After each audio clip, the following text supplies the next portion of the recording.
Bonjour.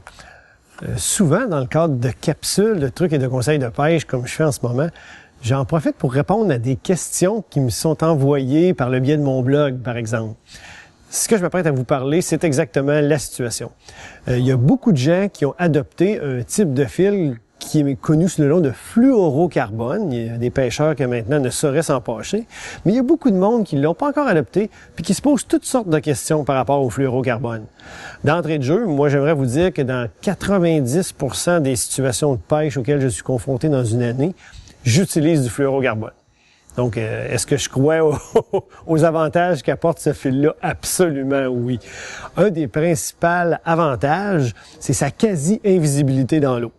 Hein? C'est un fil qui a le même indice de réfraction de la lumière que l'eau. Donc, à toute fin pratique, il est invisible. Donc, c'est un énorme avantage. On évite qu'un poisson plus méfiant, qui arrive lentement sur la peau ou le leurre, aperçoive le fil et décide de ne pas mordre.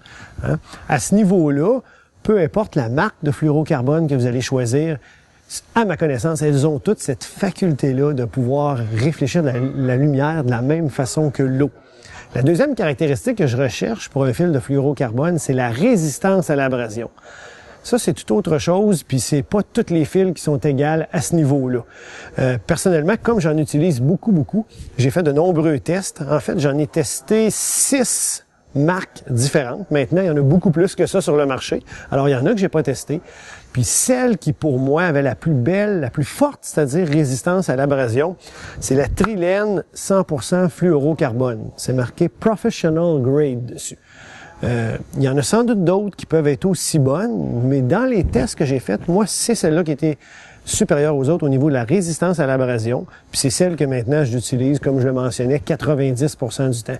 C'est un énorme avantage parce qu'évidemment, la partie du bout, là où on met notre invention de fluorocarbone, c'est celle-là qui est en contact avec les obstacles, avec les roches, avec les souches, avec le fond du lac, avec un paquet d'obstacles, en fin de compte, qui peuvent frotter sur le fil, l'affaiblir, puis faire en sorte qu'on perd des poissons. Ce fil-là a des caractéristiques particulières, outre celle que je viens de mentionner, qui est bon de savoir aussi. C'est un fil qui a beaucoup de mémoire. Hein? C'est pour ça qu'au début, c'était pratiquement impensable de remplir un moulinet avec ça. Hein? Il était enroulé sur la bobine du moulinet, le fluorocarbone. Comme il y a beaucoup de mémoire, quand il sortait de la bobine, il sortait en restant sous la forme de boucle, en fin de compte, comme il était enroulé sur la bobine. Donc, ça a occasionné un paquet d'emmêlements. C'était cauchemardesque. Maintenant, les compagnies qui fabriquent des fils ont réussi à en faire qui sont mieux. Hein? Maintenant, certaines marques de fils, on nous dit, oui, vous pouvez remplir votre moulinet avec. Bon, mais j'ai fait quelques essais à ce niveau-là. Oui, c'est mieux qu'avant, mais ça demeure sensible aux emmêlements. Faut toujours se méfier, faut être prudent, faut y penser. Fait que moi, ça m'agace, ça. Moi, j'aime beaucoup mieux utiliser un avançon de fluorocarbone. Disons entre 2 et 8 ou 10 pieds de long si je pêche à la traîne, par exemple, là, de long, au bout de ma ligne. L'autre avantage que j'ai à faire ça, c'est que le fluorocarbone, comme le monofilament, c'est un fil qui a beaucoup d'élasticité. Donc, vous perdez beaucoup de sensibilité pour détecter les touches, pour détecter les débris sur les hameçons du leurre si vous remplissez un moulinet au complet avec du fluorocarbone.